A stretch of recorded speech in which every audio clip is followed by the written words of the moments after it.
जय श्रीमन नारायण. खालील दिलेले भाष्य हे श्री रामानुजदास श्रीमान गट्टू वेणुगोपाल स्वामी यांनी इंग्रजीत केलेला श्रीमद भगवद्गीतेचा मराठी भावार्थ आहे. अध्याय 13 क्षेत्र क्षेत्रज्ञ विभाग योग श्लोक 16. अविभक्तञ्च भूतेषु विभक्तम् इव च स्थितं भूतभर्तृ च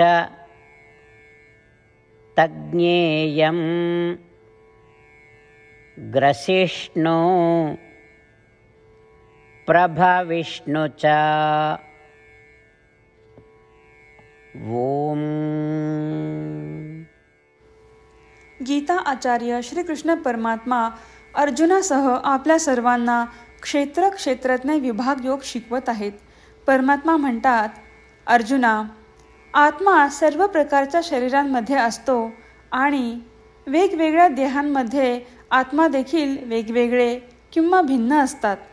तरीही शरीराप्रमाणे न बदलता आत्मा तसाच राहतो. परंतु अज्ञानी लोक असे समजतात की शरीरात जे बदल होतात ते आत्म्यातही होतात. ही सर्व शरीरे 5 तत्वांनी बनलेली आहेत. आत्मा त्या शरीरात वास करतो, 5 तत्वांना आधार देतो आणि त्यांच्यापासून वेगळाही असतो. आत्मा देहात वास करून शरीराच्या इंद्रियांद्वारे जे काही समजायचे आहे ते जाणतो, सर्व अन्नपदार्थ खातो आणि वंशवृद्धीसाठी व्यवस्थाही तयार करतो. तरीही सर्व गोष्टींपासून आत्मा हा अलिप्त असतो. अशा प्रकारे श्रीकृष्ण परमात्मा आत्म्याचे स्वरूप स्पष्ट करत आहेत. ते दाखवत आहेत की आत्मा हा शरीरात केलेल्या सर्व क्रियांचा आधार आहे आणि इतर सर्वांपासून तो वेगळाही असतो. श्रीकृष्ण परमात्म्यांच्या शिकवणीवर चिंतन करत असताना श्रीकृष्ण परमात्म्यांनी श्लोक 7 ते 12 मध्ये सूचीबद्ध केलेले गुण साधण्याचा प्रयत्न करूया आणि आत्म्याचे खरे ज्ञान मिळवण्याचा प्रयत्न करत राहूया. श्रीकृष्ण परमात्मा किंवा श्रीमन नारायण यांना शरण जाऊन आपले जीवन अर्थपूर्ण बनवण्याचा प्रयत्न करत असताना आपण श्रीकृष्ण परमात्म्यांचे शब्द जसेच्या तसे श्लोकाच्या रूपात पुन्हा सांगण्याचा प्रयत्न करूया. अविभक्तञ्च भूतेषु विभक्तमिव च स्थितं भूतभर्तृ च तज्ज्ञेयं ग्रसिष्णु प्रभविष्णु च. श्रीमद भगवद्गीतेचे संपूर्ण सार श्रीकृष्ण परमात्म्यांनी अध्याय 18 श्लोक 65 ते 70 मध्ये 8 गोष्टी करण्यासाठी दिल्या आहेत. श्रीकृष्ण म्हणतात, जे या 8 गोष्टींचे पालन करतात ते मला आवडतात. मी त्या भक्तांचे सर्व प्रकारे रक्षण करीन. श्रीकृष्ण परमात्म्यांनी सांगितलेली सर्व भगवद्गीता ऐकल्यानंतर अर्जुन म्हणतो, करिष्ये वचनम तव. अर्थात श्रीकृष्णा, तुम्ही सांगताल तसेच मी करीन. म्हणूनच श्रीकृष्णांनी अर्जुनाला सर्व प्रकारचे यश आणि विजय बहाल केले आहेत. परमात्म्याला आपले वचन देऊया की आपण या 8 क्रिया पाळू. परमात्म्याला हा शब्द देण्यापेक्षा मोठी कोणतीही पूजा, तप, यज्ञ नाही. ह्या 8 क्रियांचा तुम्ही सर्वांनी मनाने विचार करा असे मी म्हणेन. अशा प्रकारे आपण श्रीकृष्ण परमात्म्याला आपले वचन देत आहोत. आपण सर्वांनी श्रीकृष्णाच्या चेहऱ्याचा आनंद आणि सुख अनुभवूया. जय श्रीमन नारायणा. ह्या 8 क्रिया खालीलप्रमाणे आहेत. हे श्रीमन नारायणा, तुम्ही सांगितल्याप्रमाणे मी नेहमी तुमच्यावर चिंतन आणि विचार करीन. हे श्रीमन नारायणा, तुम्ही सांगितल्याप्रमाणे मी सदैव तुमचा भक्त असेन. हे श्रीमन नारायणा, माझी सर्व कृती तुमची सेवा आणि तुमच्या समाधानासाठी करेन. हे श्रीमन नारायणा, तुम्ही अनुसरण करायला सांगितल्याप्रमाणे मला खूप विश्वास आहे की मी तुमचा आहे आणि मी नेहमी हात जोडून तुम्हाला नमस्कार करीन आणि तुमची पूजा करीन. हे श्रीमन नारायणा, मला तुमचे शब्द आठवले. मामेकम शरणम व्रज, जे तुम्ही एकट्याला शरण जायला सांगितले आहे. श्रीमन्नारायणा, मी एकटाच तुम्हाला शरण जातो. हे श्रीमन्नारायणा, मला तुमचे मा शुचाह शब्द आठवले की तुम्ही आम्हाला दुःख न करण्याचे आश्वासन देत आहात. मी यापुढे शोक करणार नाही. हे श्रीमन्नारायणा, तुम्ही आमच्यासाठी श्रीमद भगवद्गीता देऊन आम्हा सर्वांवर कृपा केली आहे आणि आशीर्वाद दिला आहे.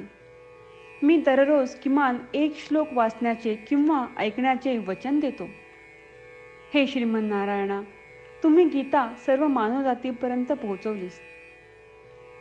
मी गीतेतील तुमचे दैवी वचन त्या भक्तांपर्यंत पोहोचवण्याचा प्रयत्न करेन जे गीतेला अपरिचित आहेत. हे श्रीमन्नारायणा, तुम्ही सांगताल तसेच मी करेन. तुमच्या इच्छेप्रमाणे वागेन आणि तुमच्यासाठीच काम करीन. श्रीमन्नारायणाला आपण वचन देऊयात की दररोज त्यांनी सांगितल्याप्रमाणे आपण आचरण करू. हीच एक महान पूजा आहे. श्रीमन्नारायणा, करिष्ये वचनम तव. श्रीमन्नारायणा, मी तुमच्या सूचनेनुसार वागेन. अविभक्तञ्च भूतेषु विभक्तम् इव च स्थितं भूतभर्तृ च तज्ज्ञेयं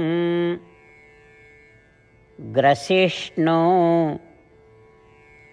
प्रभविष्णु च. ओम. अविभक्तञ्च भूतेषु विभक्तमिव च स्थितं भूतभर्तृ च तज्ज्ञेयं ग्रसिष्णु प्रभविष्णु च. जय श्रीमन्नारायणा. सर्व भक्तांना विशेष विनंती. आपल्या जीवनातील सर्व गोष्टींमध्ये आपल्याला त्वरित आणि प्रभावी परिणाम हवे असतात. हे साध्य करण्यासाठी दररोज 1 मिनिट घालवू आणि नारायणास्त्रम वाचूया. नारायणास्त्रम मिळवण्यासाठी www.narayanaastram.org या नारायणास्त्रम वेबसाईटवर जा आणि नोंदणीमध्ये आपले नाव आणि ईमेल प्रदान करा. तुम्ही दिलेल्या ईमेलवर तुम्हाला नारायणास्त्रमाचे PDF प्राप्त होईल. PDFमध्ये रामायण श्लोक, गीता श्लोक आणि विष्णू नाम आहे. या 3 पैकी 3ला नारायणास्त्रम म्हणतात. प्रत्येकाला या श्लोकांचे वेगळे संयोजन प्राप्त होते. जेव्हा प्रत्येकजण 24,000 भक्तांसह दररोज त्यांचे नारायणास्त्रम वाचतो किंवा ऐकतो, तेव्हा संपूर्ण रामायण पारायणाची 1 फेरी, श्रीमद भगवद्गीता पारायणाच्या 33 फेऱ्या, 24 श्री विष्णू सहस्त्रनामांचे फेरे पूर्ण होतात. दररोज असे केल्याने आपल्यावर उल्लेखनीय आणि विलक्षण परिणाम दिसून येतात. म्हणूनच तुम्ही आणि तुमच्या कुटुंबातील सदस्यांनी ताबडतोब या वेबसाईटवर जाऊन तुमचे नारायणास्त्र मिळवा. जय श्रीमन्नारायणा.